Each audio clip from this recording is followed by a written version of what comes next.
This is Narcissistic Abuse in Relationships Recovery, Identifying and Overcoming Financial Abuse with Certified Life Coach Angela Atkinson at queenbeing.com.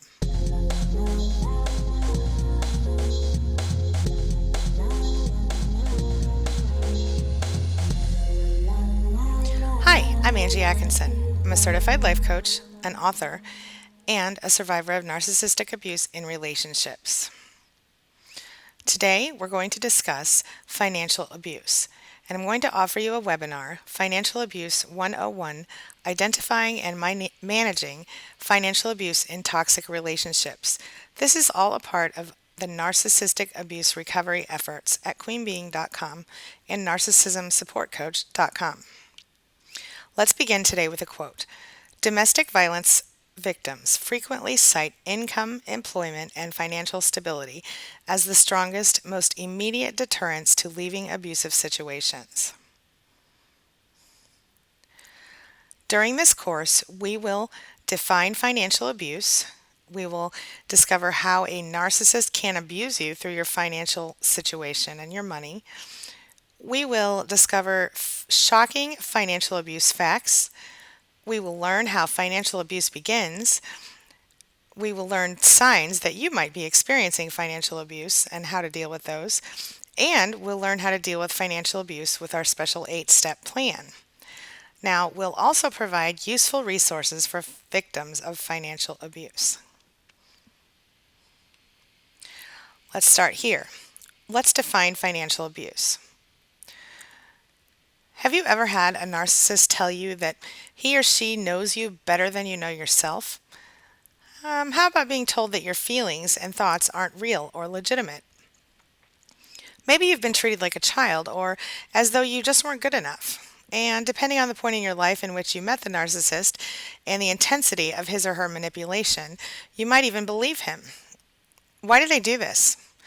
It's all part of a common but complicated and convoluted manipulation technique called gaslighting.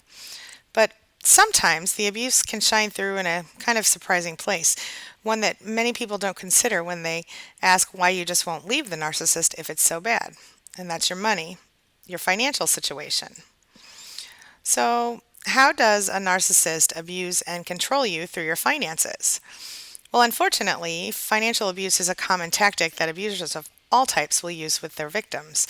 They use to control their victims. And while it's not exclusive to narcissists, it's often a factor in varying degrees when you're involved in relationships with narcissists. Financial abuse is a common tactic, like I said, used by these people in these relationships. According to the National Network to End Domestic Violence, which is NNEDV, forms of financial abuse may be subtle or overt, but in general, they include tactics that are to limit the partner's access to assets or conceal information and even accessibility to the family finances. Financial abuse then is right there with other forms of abuse, including emotional, physical, and sexual abuse, and manipulation, intimidation, and threats. The National Network to End Domestic Violence says that all of these are tactics that are intentional and they're being used by abusers, and they're all about entrapping the partner in the relationship. Now, depending on the situation, some abusers will actually use this from the very first day of a relationship, while others will just kind of wait until the victim tries to leave before they kind of take over financial control. So, let's talk about some shocking financial abuse facts. The first one being that financial abuse is actually one of the most powerful ways that you can keep a survivor trapped in an abusive relationship with a narcissist. Financial abuse makes it very difficult to stay safe, especially once you've left the abuser, because quite honestly, you need money to get through. You need money to survive. And that makes it far less likely that you would leave the narcissist in the first place. In fact, surveys of survivors indicate that their finances are one of the top reasons that they stay in or return to an abusive relationship. Now, in a study, researchers found that 98% of people in abusive relationships are experiencing a certain amount of financial abuse. Now, this is especially true when children are involved, and many people are more likely to tolerate this abuse because of the children. People think they're doing it for the sake of the children. Not always the case, but we'll get to that later. Financial abuse is not socioeconomically, educationally, or racially exclusive. In fact, it happens across the board. Just about anybody can be dealing with financial abuse. So, how does financial abuse begin? Let's go into that a little bit, shall we? Now, obviously, just like other forms of narcissistic abuse, like gaslighting, financial abuse starts subtly at first, and to the victim, it might feel a lot like love, concern, and generally being taken care of. And if you've a lot of victims say they haven't experienced that before because if you're in a situation where you come from a narcissistic family or a neglectful family and you don't really know what it feels like to be taken care of by someone, then you really don't know what you're missing. And when you feel a little bit of that, it might feel really good.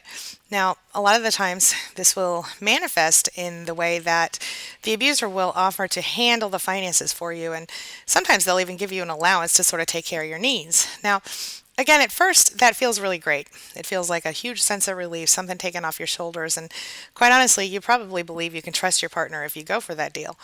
After all, you're in love, and maybe you just don't want to deal with the stress of it all. But of course, it turns dark when typically the narcissist will give his victim less and less money for that so called allowance, and he becomes increasingly controlling of how it's spent. Now, before I go on, let me just say this. I will interchangeably use he and she pronouns here because narcissists, while they are statistically more often male, can be female or male. And I've experienced both in my life, unfortunately. Anyway, when the victim begins to try to take control of her own money again one day, she's going to discover that that money is gone, or it's moved, or she just can't access it anymore. So, what are some signs that you might be experiencing financial abuse by a narcissist? Well, the first one is you're not allowed to work, or if you are, you're required to give your narcissist your money. The second one is that if you've had a job or a job opportunity, the narcissist may try to sabotage it by harassing you or stalking you at work, or if or actually interrupting interviews or preventing you from attending or feeling good while you attend the interview. These things can all cause you to either lose a job or not get a job. Sabotage. Number three, your family money is controlled entirely by the narcissist. So you have, no real access to your money, no access to your bank account. You're not included in financial decisions such as banking, investments, what car you're going to buy, what house you're going to buy, that kind of stuff. That's not normal in a healthy relationship. You're not allowed to get a job, get a job training, go to job training, or to seek schooling or any kind of training opportunities, or at least you're not encouraged to do that. And if you do, you probably pay for it pretty good with behavior from the narcissist. Now, another one is you've had to write bad checks or even to commit financial fraud just to get through because your abuser has caused you so many financial problems. Another one, your abuser has run up large amounts of debt in your name, some of it maybe, and you really don't have any say about it. And if you do, you may not even know that it's happened. He may do it behind your back, and you may find out at the worst possible time, like when you're trying to run away or escape the relationship, and you don't have any ability to deal with, to have credit or anything. Now, here's something to think about. When I was married before, my ex-husband, when I left him, he literally put all of the household bills back into my name. I had moved them out of my name as before I left to be safe. Unfortunately, he went ahead and took them. He went ahead and put everything back in my name once he'd run the bills up in his own name. And when I went to buy a home about 6 months later, because it took me a while to save up, I was forced to pay off all of his bills before I could buy my home. It was terrible. So be aware of what your abuser could do to you and try to prevent it. We'll get to how you can do that soon. All right, a few more signs that you might be getting financially abused. Okay, in some cases, the narcissist may even refuse to actually have a job himself. He might not work. He might force you to support him. And in those cases, a lot of times, the husband won't, or the narcissist won't even facilitate the victim to have a job by, if you're married, say he might not take care of the kids or other household responsibilities and force you to pay daycare or, come home and clean all night long while you are supposed to be sleeping and relaxing from work. But he's so busy playing around, it just doesn't happen. No good. Another sign, he may have helped to ruin your credit score, actively or inactively. Another one, you may have been forced to skip paying your bills in order to indulge some desire of his or hers. Another one, the narcissist has stolen your property, your identity, or even your inheritance. Or you've been forced to give up any public benefits you may have received, or hey, you've been accused of cheating the system somehow. Maybe you've been struggling financially and your ex or soon to be ex won't pay child support if he's a narcissist. That's a form of financial abuse as well. A narcissist may threaten to leave you or throw you out on the street if you don't comply with his requests, which you do because you know that you can't make it without him. He's all too happy to remind you. He may tell you that you're not pulling your weight, even though you're working full time and taking care of the house, the kids, the yard, and there's still something you're just not getting done to his satisfaction.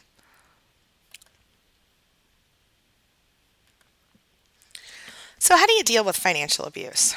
Well, I've got an 8 step plan for you, and I hope that it will help you to at least prepare to do what you need to do.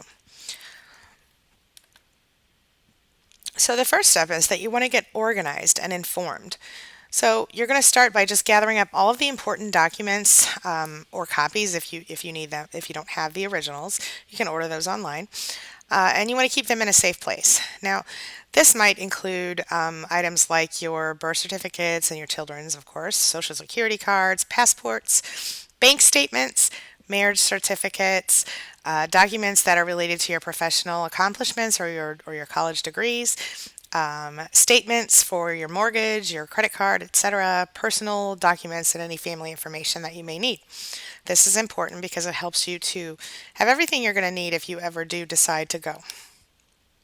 The next step is that you're going to start saving any extra money that you can. So, whether it is the cash, that you kind of stash, put away, and store at a trust and friend's house, or if you have a secret bank account somewhere, that's where you can keep your money when it's time to leave your abuser and protect it from him. Um, so, here's a couple tips. Let me just give you these tips really quick. First of all, you can earn a little extra money on the side by taking on freelance work, babysitting, cleaning houses, or even just getting a part-time job outside the house. And that's one way that you can put a little extra money away for you. Another thing is, I actually heard this tip from Oprah's financial guru, Susie Orman, back in the late 90s, and it actually works really well.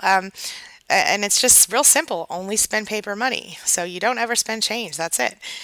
So whenever you pay for something, you just go ahead and pay it, with paper money. Even if it's 3 cents, just pay $1, and then you get 97 cents back and throw it in your coffee can or your saving jar, whatever you want to call it. And honestly, you'll be just shocked at how fast this can add up. Let me just provide you with a really quick example from my own life. So after I divorced my first husband back in the day, which was 1998. Don't tell anybody. I know I'm old. Whatever. Anyway, I realized back then that without getting the court-ordered child support that I was due, which of course I didn't, with our son that we had together, I thought it was going to be a really difficult time for me to give my son the Christmas that he really deserved. In my opinion, he was just 2 years old. Now, I heard this little tip from Susie before the shopping season, and I started trying it. So like I said, I started. I guess it was a few months before, probably around, I don't know, August or September. I started doing this. So remembering that I was kind of broke at the time, I so it wasn't like I was spending a lot of money, right? So in a few months, by the time I needed to go out and buy the presents, I'd actually saved nearly $200, which to me at the time was a lot of money, and it was plenty to make his holiday something special, and that just really was an amazing thing for me. So, all right, number 2, check your credit report. Actually, this is number 3. Check out your credit report and make sure there aren't any fraudulent charges on it. This is real important because, again, you're going to want to be as clean as you can be. Now, if you have to get out, you have to get out. That's it. But if you have time to prepare, this is the time. So if there are fraudulent charges on your credit report, it's a good time for you to go ahead and dispute them. Again, you need to have your credit in order as possible before you leave. So the next thing is you're going to create a budget. So you need to figure out how much stuff's going to cost you. And you need to create a budget that is both realistic and sustainable. So do not, think to yourself, well, I'll just eat less and I'll sew all my own clothes because, I don't know if you're anything like me, you won't eat less and you won't sew your own clothes because you don't even know how. But if you do know how, you may not have time. So I guess the point is be realistic and figure out where you can literally, where you can actually cut expenses when you're on your own as opposed to, imagined possibilities. For example, maybe you can start touching up your own roots in order to stretch out the time between salon visits if you color your hair. Or you could stop donating your clothes every season and start keeping pieces that might be repeatable. Or maybe you could learn to do more things yourself, like, make cutting costs a game. I'm kind of a nerd like that. I like to still shop like I'm gaming. So, like, I don't know, a couple years ago, maybe not even a couple years, about a year and a half ago, I found a pair of silver kitten heels. They were freaking adorable, on sale for like $1.69 at a going out of business sale. I took a picture of them and I was pretty proud to post them on Facebook with a picture of the receipt. Yeah, I'm totally that kind of nerd, but I digress. Let us move forward here, shall we? All right. The next thing is change your PIN numbers, your access codes, and your passwords. Remember, if your narcissist knows any of your passwords and PIN numbers, you need to make sure to change them or to use different ones when you create the new accounts because you don't want them to be able to keep track of you or worse, to steal from you. They're not above it, trust me. All right, next up, be resourceful, but do not feel bad about asking for help. So, I want you to look into all of the available options if the situation does not allow you to wait. If this means, if you're being sexually or physically abused in any way, you have no choice. You have to go. Get out immediately. Visit queenbeing.com's emergency resources page for help and ideas on what's next. That page is full of good stuff. It has links to where you can find shelters around the country, around the world. It has help for men. It has help for women. It has just everything that you'll need to get started on finding your way. Again, that's at queenbeing.com, and it's the emergency domestic violence resource page. You can see all of that stuff through the Queen Being Download Center. All right. Also, you can look into getting food stamps or other forms of government assistance. They even have actual housing programs, daycare programs, all that stuff for people who need it. So just, I know it's maybe not something that you want to do, but if it means your safety or if it means your children's safety, your peace, your happiness, you got to do it. A lot of times, churches and other community groups also have assistance that are available for people who are leaving abusive relationships. So, you can definitely try to learn about the ones that are available to you in your area. Next up, speaking of all that, you're going to want to seek transitional housing. So, you may want to find a trusted friend or family member who might be willing to facilitate your exit by providing you with a safe place to stay, and your kids, if you have any, of course, to stay while you transition from the abusive narcissist home to a new one of your own. And if necessary, like I said, look into those women's shelters in your area. Next up, start thinking about building your credit. Like I said before, credit's a real important thing when you're trying to get around in the world today. So if possible, try to get yourself a secured credit card and keep it somewhere safe. So, you could keep it on your person or you could keep it at a friend's house or in the trunk of the car, whatever. Use it to make small purchases and make sure you pay it on time every month. This will help you to build your credit and sort of stay under the radar if you keep it low. Here are a few more resources that can be useful for you if you've been financially abused. So, number one, Women's Law Financial Abuse Section. That's a website online. I will provide you with links to that as well. SafeHorizons.org on financial abuse. Queen Beings, like I said before, Queen Beings Resource Center for Victims and Survivors of Narcissistic Abuse contains lots of resources for you there. Queen Being's Life Reset button is another good one. It's a PDF you can download that offers you a program to go through and just kind of start over. And you can visit booksangiewrote.com to see my books on narcissistic abuse and recovery. All of them are under $5, and except for nope, they're all under $5. And I also have books on creating the best possible version of yourself in various iterations and your ideal life. You can visit queenbeing.com for free resources, information, and tools on narcissistic abuse and recovery. And you can visit narcissismsupportcoach.com for one on one and other personalized forms of support and coaching. Okay, so let me ask you, do you think that you have experienced financial abuse, or do you think you're experiencing it now? Have you experienced it in the past? I'd love it if you would share your thoughts and experiences, as well as any other tips you may have that have worked for you in the past. And I'd like it if you get the discussion going. Let's talk about it in the comments below. Listen, you never know who you can help. So that's it for me today. My name is Angie Atkinson. I'm a certified life coach, and you can learn more about me at queenbeing.com or narcissismsupportcoach.com. And again, you can find my books at booksangiewrote.com. Thank you very much, and have a great week. We'll be back next time with another lesson. Thanks.